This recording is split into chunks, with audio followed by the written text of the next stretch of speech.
subscribe. Hello everybody, I'll be reacting today actually, so no gameplay, no none of that. And of course, I fulfilled your promise. Gas station food. Yay. A burger, a fry, and a cheesecake milkshake, I think. Anyhow, let's get started on this. We're gonna be reacting to what is it called? Pepper the Giant Dog and by Game Salt. Game Salt. Sorry if I pronounced that wrong. Yeah, by Game Salt. Let me give him a little subscribe too actually. Yeah, shout out, which you even though he's like way fucking bigger than me. Want some real shit though? Let's watch him and eat while I watch this, man. Been a long time coming. I just hope you Whoa. Okay. I don't get demonetized now just from reacting to this. know what you've signed up for, pal. I recently played a game called Pepper the Giant Purple Duck, and You know, sounds actually Clifford the Giant Dog. I know that someone like other artists said that, but still, I just want to point it out. Y'all want to check out my fucking milkshake, man, my cheesecake milkshake. But let me just take some of the top bits for it. That's good. I got some like little dusting up there. I think sugar or something like that, right? Mixed up a little bit, That's good. Mm. Mm. I shouldn't be drinking this, but it's okay though. Later, I'm taking my aspirin, man. Don't worry, man. Good. Let's go watch this though. Get back to watching this. honestly, it's got a lot of juicy lore and secrets, so it's definitely worth making an in-depth video about it. At this moment, it's just a demo, but it still packs a lot to uncover, so I'm pretty sure you'll enjoy it. The game begins with a mysterious intro that the person who presumably is the protagonist is someone who brings lost media back to life and distributes them online. However, something sinister occurs that makes him wonder if what he does is What the worth it, hell as is now he this? is trapped and his That's a big ass family and burger. friends are nowhere to help him. Let's Jacob check it out. Collins is a lost media collector who makes videos talking Whoa! about a YouTube type of documentary or commentary. What the fuck? I don't know what they gave me. Wait, hold on. I accidentally spilled my fries. Sorry about that. But check this out. Big ass burger. What the hell is this? Got two like I think mozzarella sticks. I don't know what the fuck they gave me. I just got like a regular burger. Hold on, where's my phone at? I gotta check this out. What the fuck is this? Dude, what is this? Ooh! That's nasty! What the Ooh! Who This is some heart texture, dude. I think I need a little more than asking to take this. This is fucking disgusting, dude. Holy shit. Yeah, I'm gonna just throw these in the bag. I don't think my heart can handle this. It's actually really bad for my heart. Yeah. I don't know what they got me, but yeah, that's some hard texture right there, dude. I'm dying like fucking 5 years quicker than expected, Shit, maybe 3. Mm. Yeah, I mean, please a little bit more, Yeah, clean it up a little bit. That don't smell good either. Look, I don't want to sound picky or anything, but this is genuinely like a nasty. This burger smells like shit, dude. Let me try this out. Ugh, that doesn't taste good. That does not taste good at all. It's like a fucking pizza fit into a burger. That tastes nasty. That shit got my stomach bubbling. I'm not eating this. It's nasty. Ew. Hell no. Give me a quick second. I'll be back. Well, I'm back, and thank God I avoided that heart attack. Anyhow, we got our milkshake and our fries. We're good. We're fine. We'll continue. Style. The latest lost media he gets his hands on is an old video game known as Pepper the Giant Purple Duck. My fellow seekers, welcome to today's tapping. Gotta look like that one kind of like that one like Dragon Ball Z YouTuber. No, that one Dragon Ball YouTuber. You know what I'm talking about? The one that does the whatever shit. Matako. Kind of like Matako combined with that one guy. I forgot his name was though. Into the truth. Pepper the Giant Purple Dog was a video game that Ooh. never saw the light of day.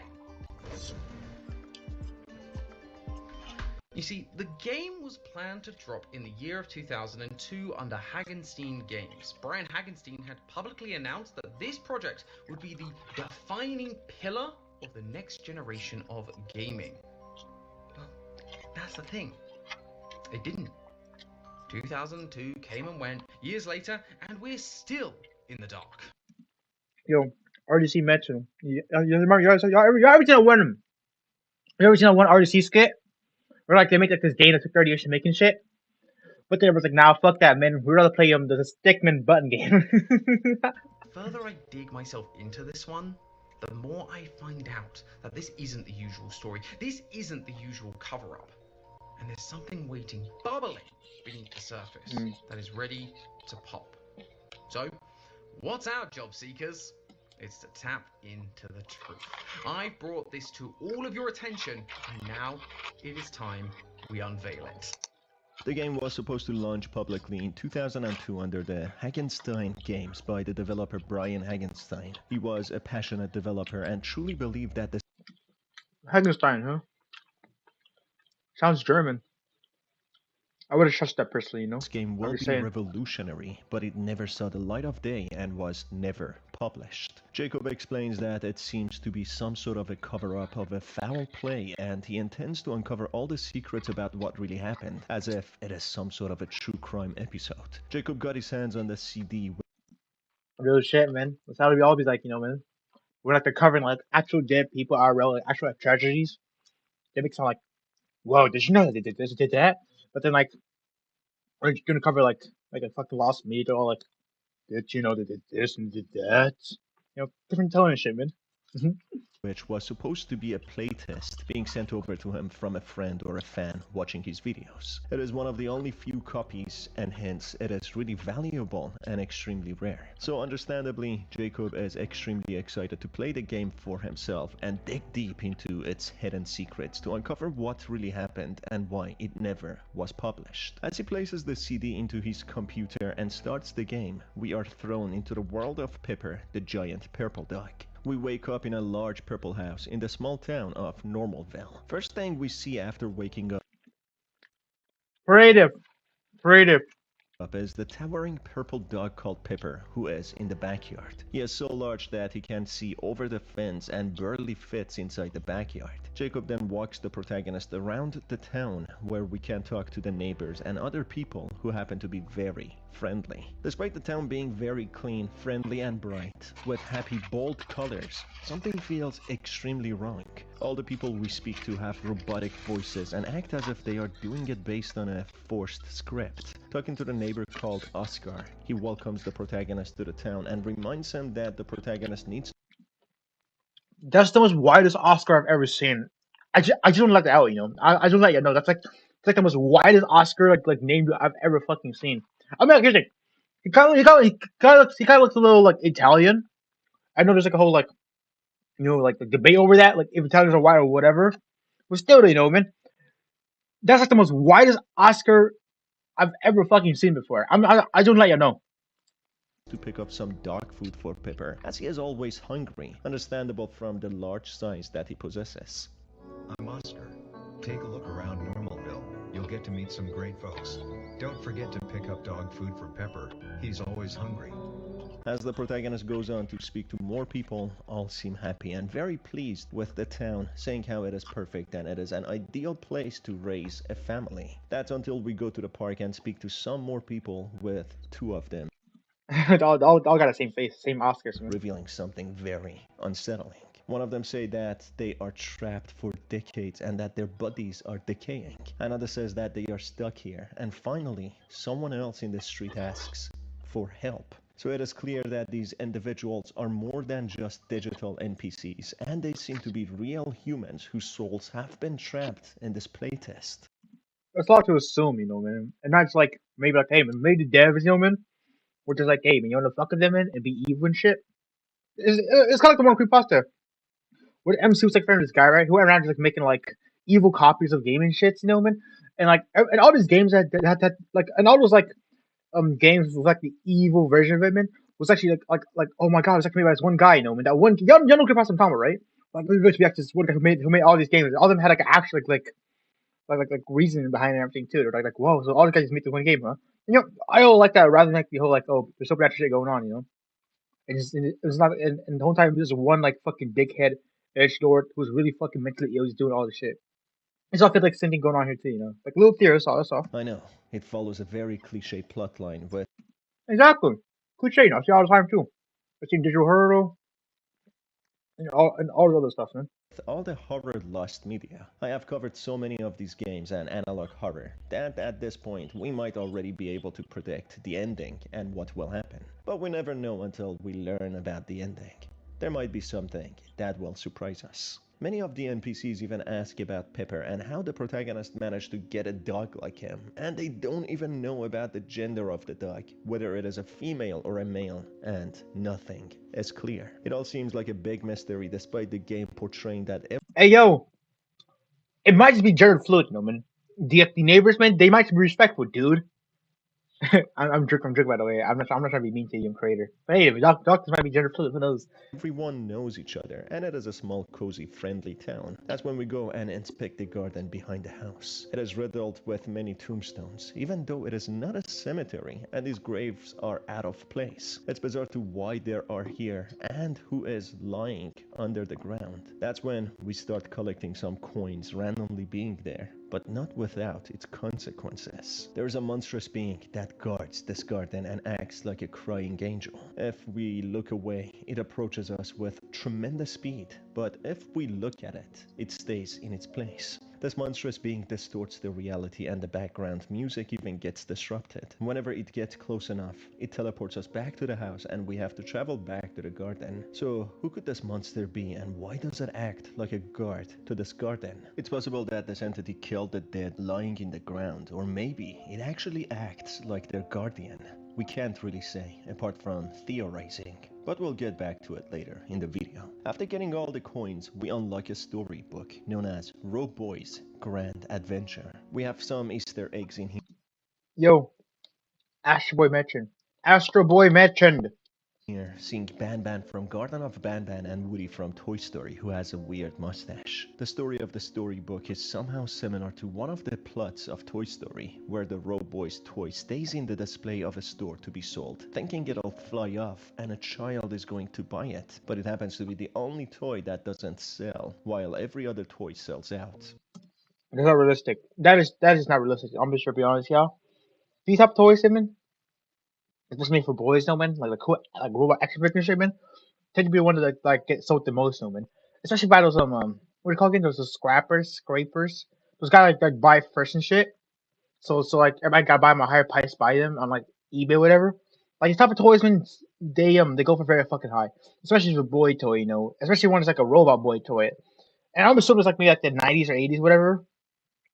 So, you know, they probably went for a lot. I know. By the way, I'm just saying shit, but I'm just letting you know. I'm just saying a bunch of bullshit, man. It might be a start to a menacing story, which might be related to the plot of the game, on how the essence or the soul of this toy is what caused the game to be a haunted one, with the evil and vengeful. Alright, man, let's just stop assuming. We gotta stop assuming, dude. You're assuming way too much. I've been noticing about that. Hey, no hate to creator, no hate to creator. I'm acting like I'm like with him right now. I'm reading popcorn, and I'm like nitpicking everything he says, man. He's like, "Oh, I think it's gonna happen." I'm like, "Oh, no, it's not gonna happen. It's not gonna happen. It's not gonna happen, huh? I ain't stupid, dude."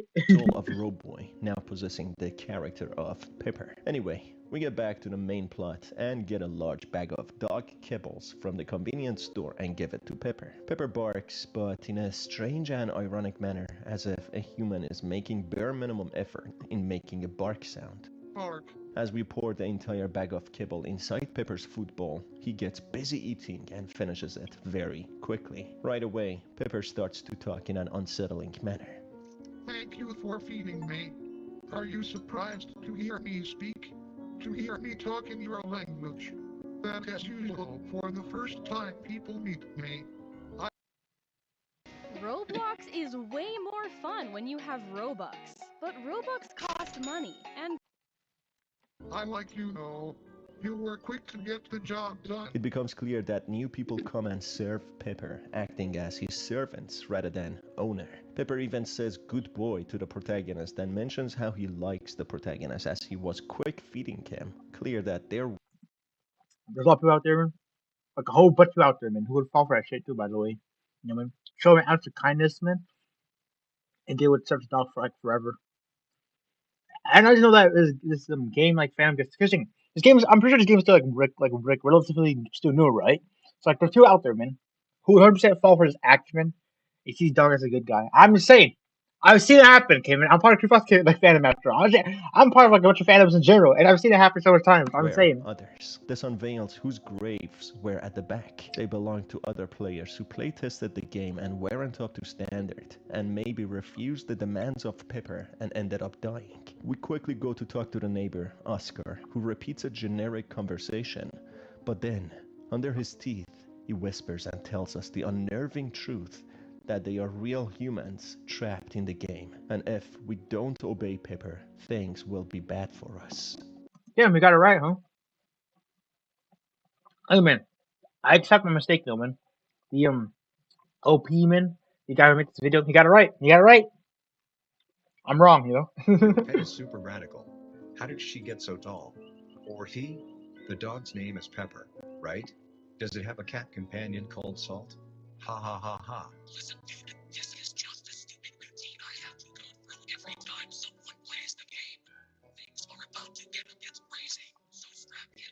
But just a reminder, do what Pepper says. After that, we get a new objective, to talk to Pepper. As we do, he unveils that he is still hungry and has no problem breaking the fourth wall, displaying that he is fully self-aware that he is inside a video game, and breaks the terrifying truth that if he is not constantly kept fed, he will eat the protagonist. And to keep him full, he just kills the neighbors in the town. Big oversight by the developers. While I don't have a stomach, I do have all the feelings of hunger. And I am hungry again. So, unless you want to be eaten, I need you to take care of this little problem I have here. I need you to kill your neighbors. Go to the basement. You should be able to jailbreak the game tonight. Vote through the code. This starts to make sense why all the neighbors act so rigid and stiff. They are not praising the town for real. They only say good things because it is the routine and they are the prisoners of this terrifying entity. Some are brave to say that they are terrified and have been stuck here, but majority do not dare, as they will face death if they do. Pepper instructs us to go out of bounds and jailbreak the game so that we can turn it into nighttime. The process involves opening a door in the basement, which takes us to the processing out of bounds and then sorting disorganized image parts. The final image shows an uncanny and unsettling look of Pepper that we really do not want to see. A rabid and vicious look where he has human-like teeth and is attacking. This is truly a nightmare fuel kind of look that we can only hope not to see for real. After managing to jailbreak the game into night mode, we go and speak to Pepper, who tells us that we must kill Oscar, as he is tired of him being a tattletale and warning new players of Pepper. We then go and stalk Oscar, waiting for him to return home. As he does, we pick up an axe which is highlighted in purple, which seems to have been hacked to be placed there by The Pivy virus. Pepper, so that we can pick it up and kill Oscar. Poor Oscar is busy taking a shower, and we use the axe to break the door down and attack him in the most vulnerable place, when he is taking a shower, having no clothes on. Oscar gives us a last speech before dying that despite the horror that he is about to face, he is happy, as he had enough of being stuck and trapped in this digital prison, and now he will be free. He warns the protagonist one last time and accepts his doomed fate. It comes easy for us, as we only see him in a digital unreal shape, not knowing the real consequences of a real human soul being butchered here. We then place the chopped pieces of Oscar in a trash bag and take it back home. Conveniently, there's a meat grinder in the basement which we use to make dog minced meat for Pepper out of human flesh and go to the backyard to serve it to him. Pepper says, "Good boy," showing his dominance that we are his pet and servant and not the other way around. Good boy. Jacob, who has Freaky played ass the dog. game, is feeling uneasy, so he decides to quit the game. As he does, the game doesn't end for him, as Pepper comes out of the screen and attacks him, displaying him the very real consequences of this lost media game and what he messed with. So it's very evident now that this playtest CD never published because a sinister essence or spirit possessed it, and trapped real humans within the game and used them as his playthings to act as the NPCs and do a never-ending routine for new players. The new players would then be used by Pepper, the sinister spirit, to run errands for him, entertain him, and most importantly, feed him, as it is a feature of the game. He doesn't have a stomach, but he has the sense of hunger. But as it seems, he keeps having new players, so whoever plays it seems to face the same fate, dying and being used as dog food. I don't know if the person who sent the CD to Jacob is in on it or unknowingly sent the CD to him, but what I think is that the person knew about it and was threatened by Pepper to send the CD to new players so that they can become his food. We will only learn more about the story when the full game is released, but quite honestly, there's so much left to uncover, so I'm pretty excited to play the full game. Anyway folks, I really hope that you enjoyed today's video. It was pretty fun to play it. Keep tuned by hitting on the subscribe button and the notification bell. Till the next time. Yeah, that was a very good video, you know? Scary game too. But like, you know, like it was a something game too. It was a actually a pretty scary game, and hope y'all enjoyed my reaction to it while I was eating. And y'all should go check out GameStop too, you know. Peace, y'all. Thank you for watching.